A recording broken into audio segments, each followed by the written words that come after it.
When the HOA's fierce enforcer threatens to tow my beloved Mustang, I'll rally my neighbors or risk losing more than just a classic car. The sun hung low in the evening sky, casting long shadows across my driveway where my cherished classic car, a cherry red Mustang, gleamed like a jewel. Its polished surface shimmered in the golden rays, reflecting the vibrant colors of the sunset.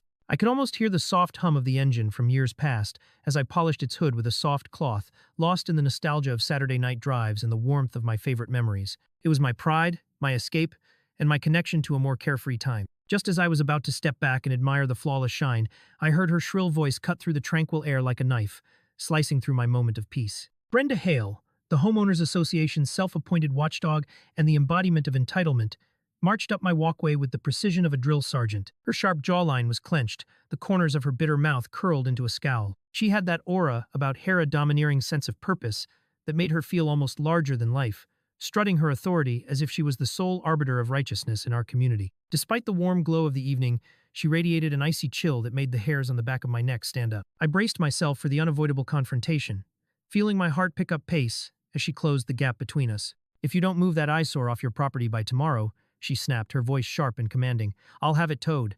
My heart raced as I processed her words. This wasn't just another petty dispute. She was going for the jugular, and the threat hung heavy in the air like storm clouds gathering on the horizon. The Mustang was more than metal and paint. It was a piece of my soul, yet Brenda was prepared to treat it like nothing more than a piece of junk in a junkyard. Anger bubbled within me as I thought of all the times she had sent her little henchmen to patrol the neighborhood, glad to report anyone who strayed from her arbitrary rules. "Excuse me? My car is not an eyesore," I shot back, my voice firmer than I anticipated. "It's a classic. Do you have any idea how much work I've put into restoring this beauty?"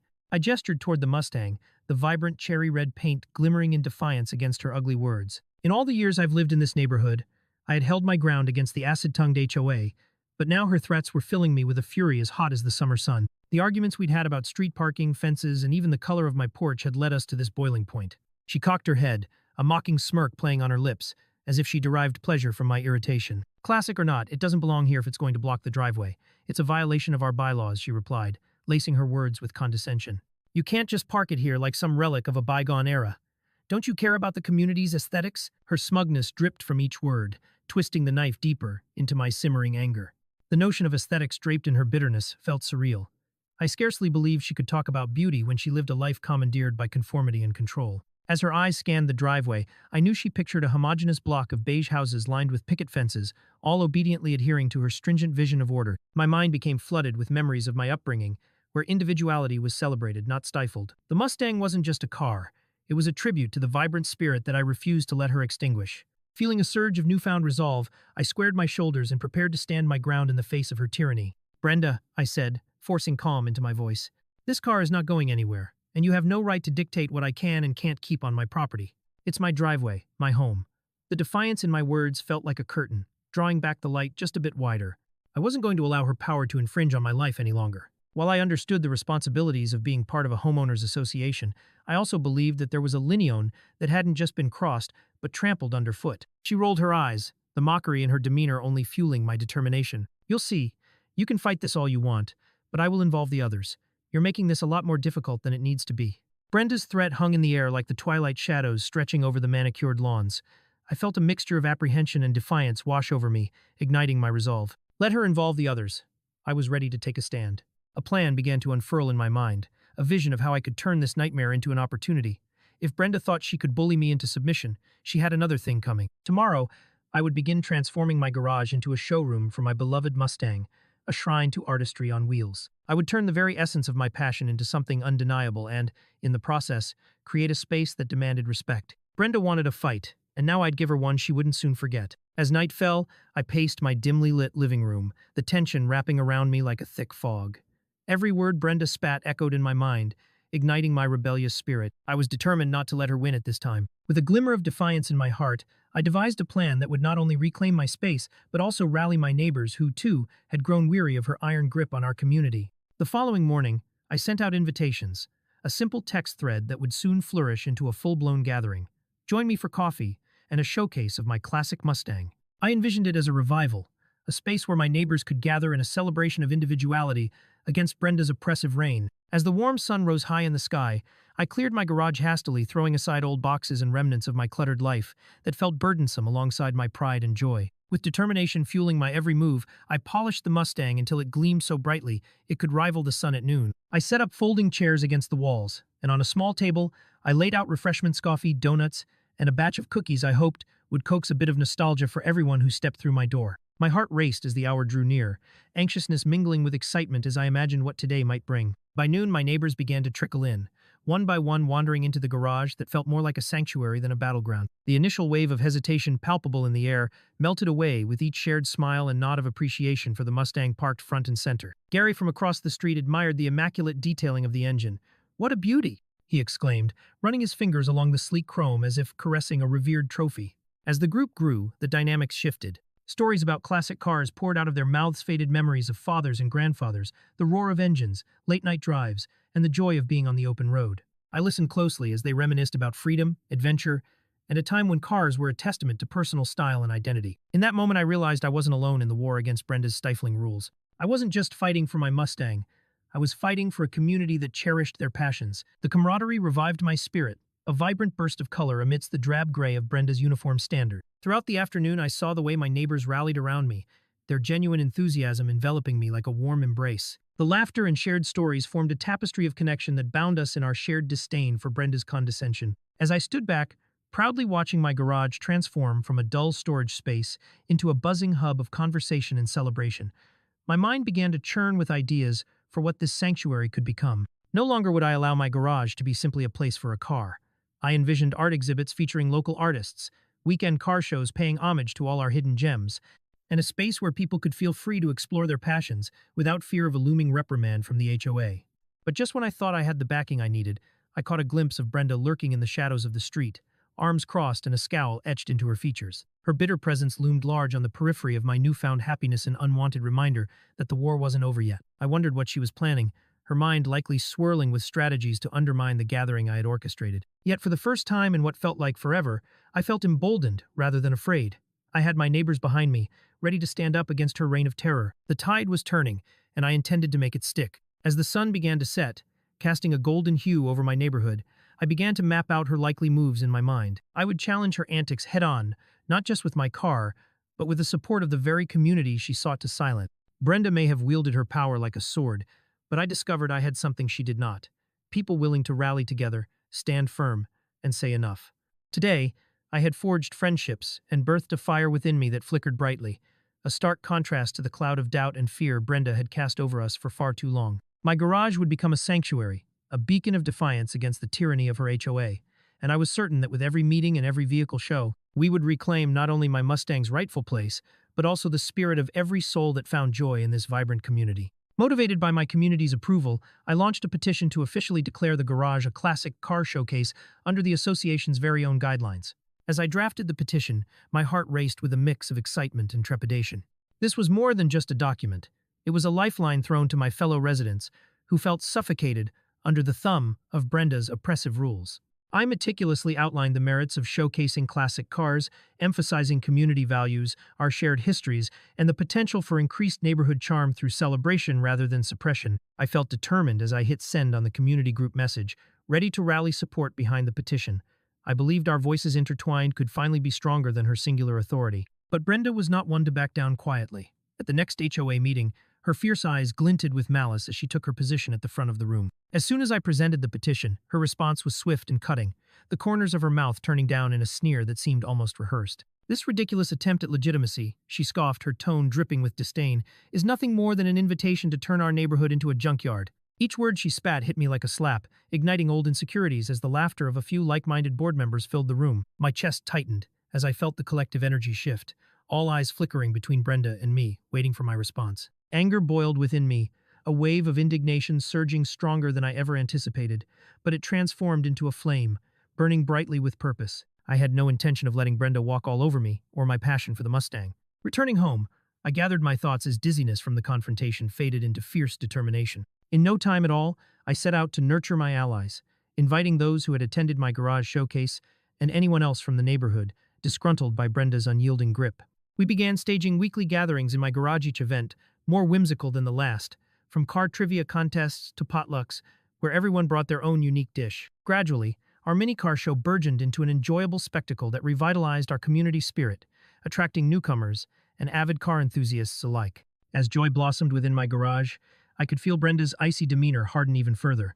The bitterness that twisted her features deepened with every gathering we held. Her new strategies were sneaky, bold, and beneath her calculated demeanor lurked the kind of animosity that could chill even the hardiest of souls. At the following HOA meeting, I caught her exchanging whispers with a few other board members, and my stomach twisted at what she was undoubtedly plotting. By the next day, my unease was confirmed with a message circulating in the community chat group. Brenda was pushing for a complete ban on all outdoor vehicles, trumpeting her cause as a fight for the aesthetic integrity of our neighborhood while deliberately misrepresenting our drive-in gatherings as mere eyesores. Each threat she posed hung like a storm cloud overhead, threatening to rain on our newfound camaraderie and hopes. But rather than retreat in fear, I changed my strategy. I knew we had to launch a counteroffensive. Inspired by the unity developed over those joyful evenings, I called an emergency gathering in my garage to fortify our resolve against Brenda's impending crusade. As my neighbors arrived, I realized how tightly knit we had become, bound not only by our mutual disdain for oppressive rules but also by the flicker of shared happiness ignited in my garage. One by one, they shared their own stories of encounters with Brenda, tales of her overreaching policies, and how they stifled their freedoms. Fueled by tenacity, we collectively crafted a plan to confront the HOA, vowing to make our voices heard louder than ever before, armed with our collective stories and undeniable resilience. Throughout those discussions, laughter and anticipation surged in the air, intertwined with our shared drive for change. A profound realization washed over me. Was no longer just fighting for my Mustang. We were fighting for a community that cherished individual expression, passion, and the right to experience joy openly without the threat of reprimand. The chirping of birds outside became our anthem of rebellion, creating a perfect background score to our strategizing minds. Energized and passionate, I set a date for the next HOA meeting, determined that this time I would present the real vision behind our gatherings, turning Brenda's disdain for our vehicles into a connection of strength and creativity. As preparations began, I saw the determination in my neighbor's eyes match my own. Each week brought renewed energy and more participants eager to join the cause, our mini car shows becoming not just showcases of vehicles, but celebrations of our united spirit. It felt essential to document every event and every story, gathering signatures not just for my garage petition, but for a larger cause celebrating our individual passions and reclaiming our neighborhood from the grim grasp of Brenda's overbearing authority. I knew I needed to craft this community narrative, a medley of joy and creativity that would drown out Brenda's bitter complaints and left many other residents feeling stifled for so long. Yet, as I mapped out our next moves and created plans for the upcoming meeting, I often glimpsed Brenda lurking nearby, her bitter expression a constant reminder of the stakes. But even the fear of her overbearing presence, with her spiteful gaze and piercing condemnation, began to lose its weight. I was filled with an invigorating certainty together we could oppose this agenda. Together we could reclaim our homes, our space, and ultimately our joy. My garage had already become a sanctuary, a beacon of defiance against the tyranny of her HOA, and armed with the support of my caring neighbors, I was ready to stand tall and fight for what we all believed in. Just when I thought we were gaining ground, the HOA sank its teeth deeper. It was a brisk Monday morning, the kind where the air is sharp enough to pierce through lingering hopes like a carefully sharpened knife. I sat at my kitchen table, sipping a steaming cup of coffee, when I received the notification on my phone that sent chills skittering down my spine. Brenda had set a date for an official vote on my garage's status, along with her proposed vehicle ban that would target every outdoor car in our neighborhood, mine just being one among many. I felt a pit of despair opening inside me, a yawning chasm that threatened to swallow my dreams whole. I could almost hear her glee in my mind, that calculated smile she always wore, convinced she would finally crush the spirit of my endeavor. As the days passed, that pit in my stomach deepened into an abyss of dread. I met with my supporters, a ragtag collection of neighbors who believed in the beauty of our garage showcases, and we fervently gathered evidence to counter her claims. But each fold of paper, each impassioned argument I prepared, felt increasingly meaningless, as I learned 6 more disgruntled members had rallied behind Brenda, bolstering her tyrannical crusade with misplaced anger over their own grievances. They didn't care about the camaraderie we were building around our cars. All they saw was the gleam of my Mustang, a shiny red target that Brenda had painted with derision. Had this entire thing unraveled so quickly? My glimmering hopes of a joyous community gathering now felt overshadowed by a fog of doubt and fear as they began to manipulate the truth. I watched Brenda twist my well-meaning speeches into instruments of mockery during our clandestine neighborhood whispers, wielding their petty arguments like swords against my soaring ideals. "He thinks he can just turn his garage into a bloody showroom," she would snarl, mimicking my voice in a way that made my skin crawl. I felt the weight of their disdain pinch and curl around me, squeezing my heart with each vicious proclamation. Even my closest allies began to question if we could rally enough support against Brenda's rabble-rousing. The dread began to become a constant thrum in my mind, a relentless reminder that I might lose everything. I wasn't just up against an HOA. I was fighting against years of tradition, the worn-out faces of neighbors entangled in Brenda's skilled web of misinformation. My Mustang was more than metal and paint.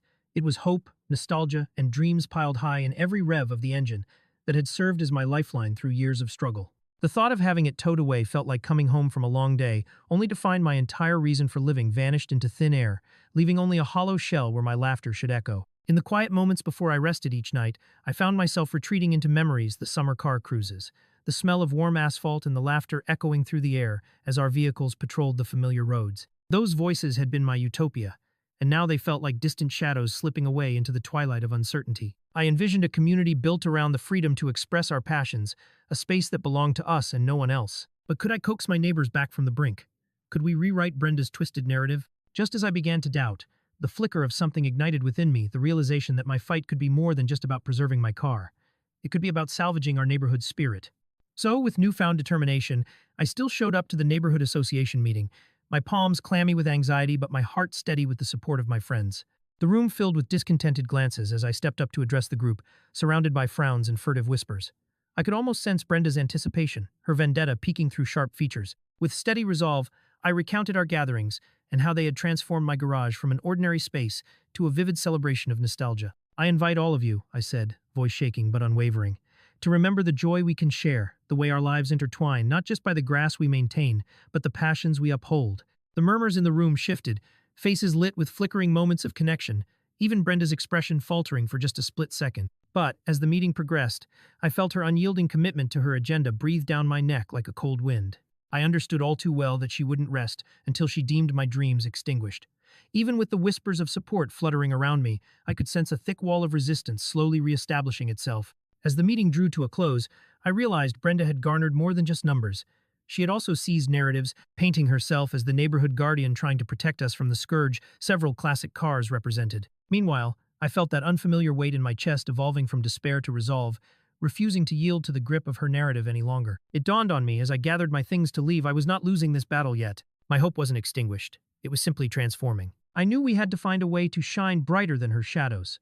And perhaps, just perhaps, within that glimmer lay the antidote to Brenda's relentless power play. The night of the vote arrived, and I stood among friends in the dimly lit community center, anxiety twisting within me like a knotted rope. The air was thick with tension, as everyone took their seats beneath the flickering lights, creating an atmosphere that felt as heavy as my heart. Shadows danced across the walls, reflecting my uncertainty, and I could almost hear the whispers of dissent that had marred our neighborhood over the past weeks. My gaze darted to Brenda, seated at the head table, her stern features set in bitter determination, her body language rigid as if preparing for battle. Each tick of the clock echoed in my ears, a countdown to the impending verdict that could either salvage my dreams or plunge me into despair. Tonight was the culmination of every struggle I had faced in this fight for my garage, my passion on display like my classic Mustang, glimmering defiantly against the tide of opposition. As the votes were tallied, I felt like the walls were closing in, echoing the doubt that clawed away at my resolve. My friends, my supporters, murmured encouragement, but even their words felt fleeting against the threat looming over me. I watched as Brenda leaned over, her fierce eyes slicing through the crowd like a hawk watching its prey, the self-satisfaction curling her lips into a smirk. With every count that went against me, the weight of her icy authority pressed down harder, suffocating my hope. The hushed tension of the room weighed upon my chest, and I could feel the pit of dread opening up once more, threatening to swallow me whole. In this intense moment, however, I clung to the belief that our voices mattered as much as hers, if not more. But then, in a stunning twist that felt like a lifeline being thrown into turbulent waters, Mr. Thompson unexpectedly rose to speak. A longtime resident with graying hair and a sparkle of nostalgia in his eyes, he had been a seasoned collector in his heyday. His presence commanded respect, and when he began to share his story, the room hushed, captivated by his words. I was once the owner of a classic Corvette that ignited the dreams of many young car enthusiasts in this neighborhood, he exclaimed passionately, each word imbued with a sense of history and camaraderie that resonated with my heart. He unveiled a secret support system built around the neighborhood's veteran car enthusiasts, revealing how many had sidelined their own passion due to fear of Brenda's overreach. As he recounted moments spent polishing his own vehicle, a warmth spread through the room, melting away Brenda's chilly atmosphere. With unexpected fervor, Mr. Thompson rallied the vote in favor of my garage, transforming the mounting tension into a wave of encouragement washing over my supporters. His declarations felt like rain after a long drought, stirring a sense of hope that ignited a fire within each listener. Cheers erupted from my group, celebrating this vital moment where our voices rode the coattails of his wisdom. It was as though the storm clouds that had shadowed our neighborhood for so long began to disperse, making way for the sun's warm embrace. Cheers and applause erupted, a wave of relief crashing over the room, drowning out Brenda's bitter gaze that darkened further as she realized the tide of opinion was shifting. In that moment of triumph, when the Count declared a victory for my garage, I could sense the transformation around me. The palpable frustration of the previous weeks melted away into a collective determination to rise against Brenda's reign. Standing amidst my friends, I felt an extraordinary sense of unity emerge. This battle wasn't just about a car, it was about community and the right to belong, to express ourselves in a place where dreams should flourish rather than be suffocated. Each cheer that erupted felt like an echo of resilience, surfacing from the collective hearts of my neighbors who stood shoulder to shoulder with me. I knew I'd won this match, but I also felt the undercurrents of Brenda's bitterness simmering beneath the surface. I could clearly see she'd never back down. Yet in this moment of victory, I discovered a newfound strength within myself, transforming my vulnerability into an empowering sense of community power. The years of feeling marginalized evaporated, replaced by the knowledge that we had sparked a shift, igniting voices that had long remained silent. I vowed to protect what I loved, to keep the spirit of camaraderie alive, and to ensure our neighborhood fostered passion rather than resentment. Standing in that room, my heart swelled, recognizing the delicate threads connecting us all. We couldn't let Brenda's disdain extinguish our flame.